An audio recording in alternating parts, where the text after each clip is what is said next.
ولی باقاعدہ قرآنی اصطلاح ہے اور یہ دھرتی اولیاء کے وجود سے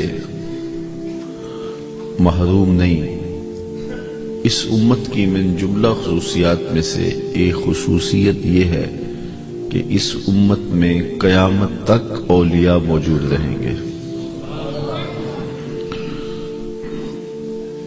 اب ولی کون ہے، ولی کسے کہتے ہیں، اس کی معرفت کیسے حاصل ہو،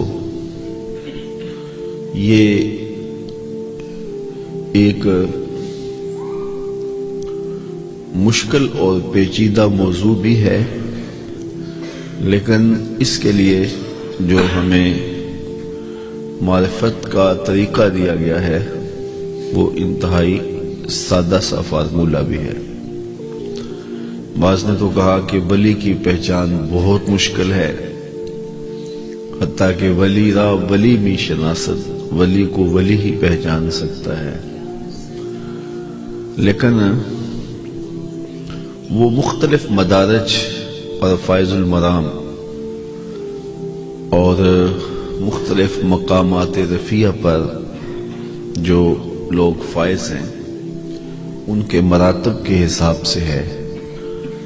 باقی ولی کا جو سادہ مفہوم ہے، اللہ کی قربت کا مقام رکھنے والے یہ لوگ جو ہیں، ان کی معرفت ہمیں کتاب اللہ نے دی ہے، اور وہ دو نشانیاں بیان کی اسی آیت کریمہ کے آخر میں، الذین آمنوا وکانوا یتقون۔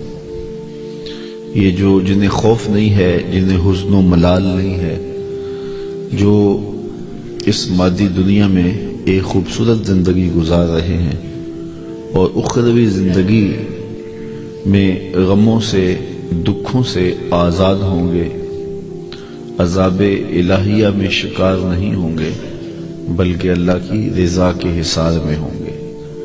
یہ کون خوش نصیب لوگ ہیں؟ ایمان اور تقوی رکھنے والے لوگ۔ تو یہ دوگانہ شرائط ہیں جو اہل اللہ کی معرفت کے لیے ہمیں دی گئی ہیں۔ امام فخر الدین رازی علیہ رحمہ تفسیر کبیر میں لکھتے ہیں کہ ایک ہے قوت نظریہ اور ایک ہے قوت عملیہ، نظریے کی قوت، عقیدے کی قوت، اور ایک ہے عمل کی قوت۔ یہ قوتیں جب مضبوط ہوں تو پھر اللہ کا ولی مارز وجود میں آتا ہے۔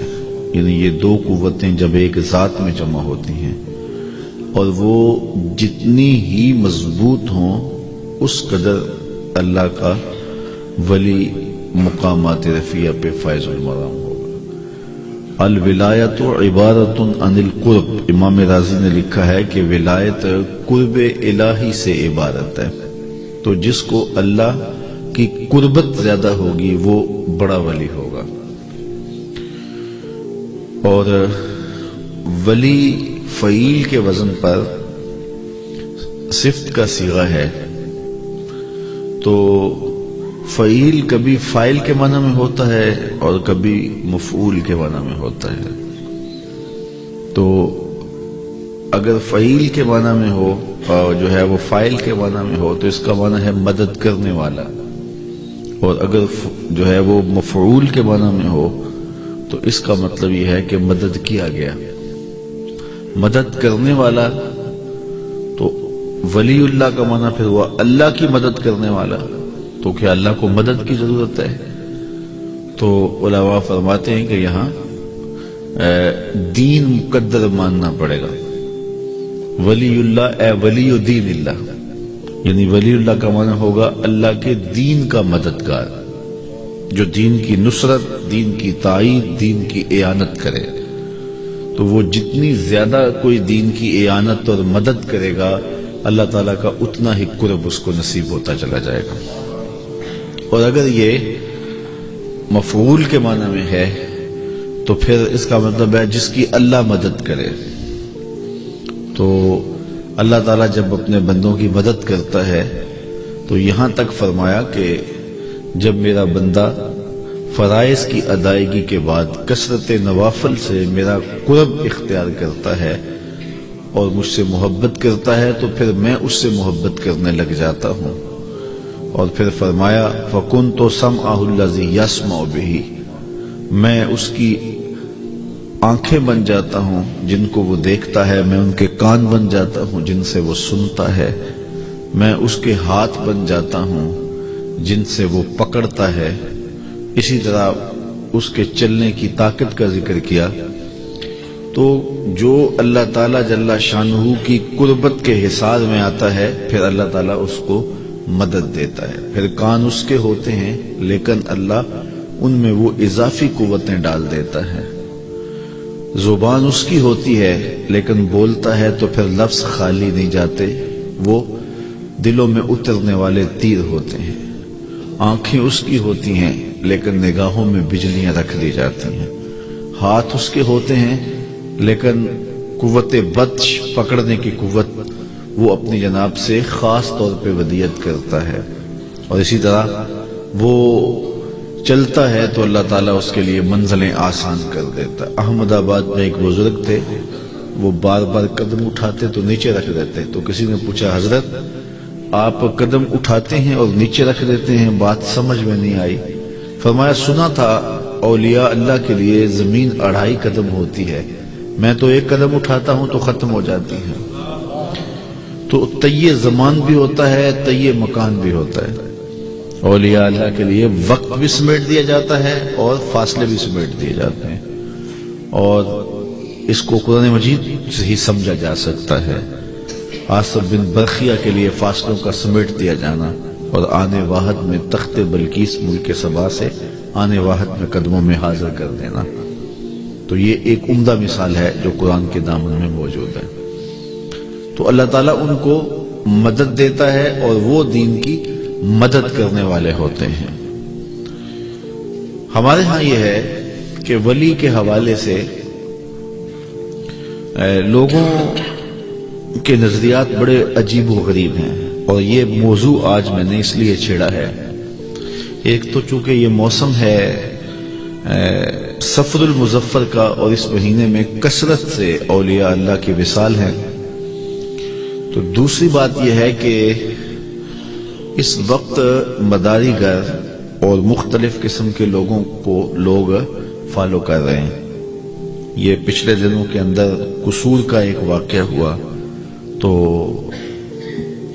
لوگ اس کو بنیاد بنا کر ہمارے مسلک پہ بات کر رہے ہیں کہ یہ دیکھو یہ ان کے پیر ہیں، اور حوالہ یہ ہے کہ دیکھو اتنے لوگ ان کے پاس جا رہے تھے تو یہ ان لوگوں کے مقتدا ہیں، حالانکہ انہیں بنیادی اور پہلا کلمہ بھی نہیں آتا تھا.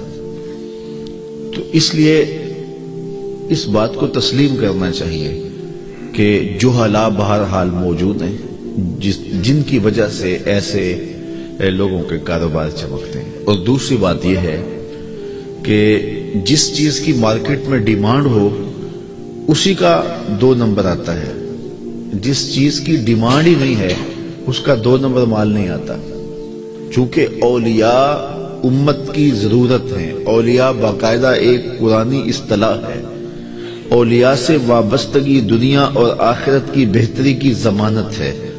اولیاء کی صحبت من میں نور اتارتی ہے، ان کی دعاؤں کی برکتوں سے بیماریاں دور ہوتی ہیں، ان کے اٹھے ہوئے ہاتھ اللہ خالی نہیں موڑتا، اور ان کے وجود کی برکتیں روحوں تک اترتی ہیں اور اس سے تن بھی سنورتے ہیں، من بھی سنورتے ہیں، زندگی بھی سنورتی ہے، آخرت بھی سنورتی ہے. تو چونکہ اولیاء ہماری ضرورت ہے، بالخصوص بر صغیر پاک و ہند کے جو لوگ ہیں ان کے تو خون میں اولیاء کی محبت شامل ہے. یہاں کوئی نبی نہیں آیا، صحابی کے آنے میں بھی اختلاف ہے، تو یہاں اولیاء نے اسلام پھیلایا ہے. اور ہم اپنے آباء و اجداد کے شجرے پڑھیں، ان کے نسب نامے دیکھیں تو چند پشتوں کے بعد یا سکھ ہوگا یا ہندو ہوگا. تو کس طرح پھر انہوں نے اسلام قبول کیا؟ تو کسی نے حضرت داتا گنج بخش علی حجویری کے ہاتھوں پہ بیعت کی، اقبال نے کہا تھا خاک پنجاب از دم او زندہ گشت، پنجاب کی دھرتی ان کے دم سے زندگی پاتی ہے۔ اسی طرح اجودھیا کے اندر حضرت عطائے رسول حضرت خواجہ معین الدین چشتی اجمیری علیہ رحمہ نے جو ہے وہ فیض بانٹا، اور جدھر نظر اٹھتی گئی لوگ کلمہ پڑھتے چلے گئے۔ ادھر اجودھیا میں وہ فیض بانٹ رہے ہیں، اور ادھر اجودن کے اندر پاک پتن کے اندر حضرت بابا فرید گنج شکر علیہ رحمہ کی نگاہ بجلیاں برسا رہی ہے اور دلوں میں ایمان کی کرنیں بو رہی ہے۔ اسی طرح شاہ عبد اللطیف بٹائی سچل سرمست سے لے کر کے بلبل شاہ بخاری تک یہ سارا ایک پھیلا ہوا سلسلہ تو ذہب ہے، اور یہ سونے کی کڑیاں ہیں۔ ان لوگوں کی وجہ سے ہمارے آباء و اجداد کو اسلام ملا، دین ملا۔ چونکہ ہمارے خون میں وفا ہے تو کبھی بھی ہم اولیاء اللہ سے فرار اختیار نہیں کر سکتے اور اپنی ضرورت سمجھتے ہیں۔ تو جب اولیاء ہماری ضرورت ہیں، ہمارے خون میں ان کا پیار ہے، اور ان کے لیے بچپن سے ہی ہمیں محبت سکھائی گئی ہے، اولیاء کا ادب کرنا، ان کی تکریم بجا لانا، ان کے حضور حاضر ہونا، ان کے ادب کے تقاضوں کو پورا کرنا، یہ ہمیں ماں کی گٹی سے ملتا ہے اور آغوش مادر سے سبق دیا جاتا ہے۔ تو پھر ہم اس کی تلاش میں بھی ہوتے ہیں، اور جہاں کہیں سنتے ہیں وہاں لڑک بھی جاتے ہیں۔ تو چونکہ اصل کی ڈیمانڈ موجود ہے تو پھر جس کی ڈیمانڈ ہو اس کی نقل بھی آتی ہے۔ مارکیٹ میں نقل اسی کی آتی ہے جس کی اصل کی ڈیمانڈ ہو۔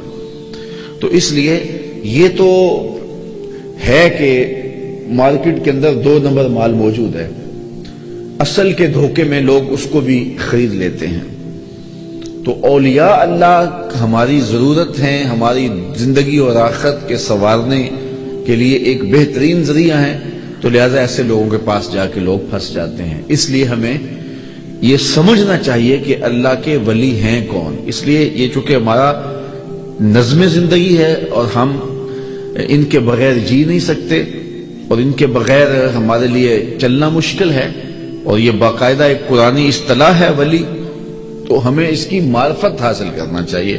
تو معرفت بالکل سادہ ہے، ایمان اور تقوی۔ اس معیار پہ جب ہم ڈھونڈنے نکلیں گے تو دھوکہ نہیں کھائیں گے۔ ہم کس معیار پہ ڈھونڈنے نکلتے ہیں؟ کرامت کے معیار پہ۔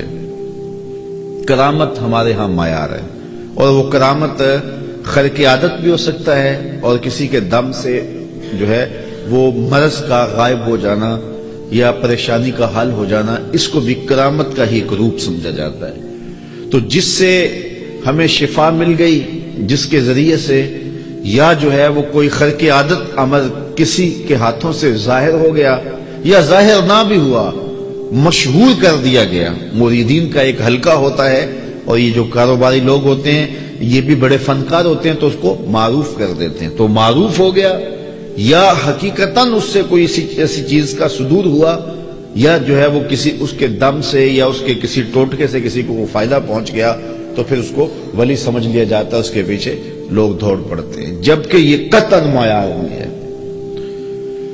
کرامت بھی معیار ولایت نہیں، حالانکہ کرامت کا من حیث الکرامت انکار کفر ہے۔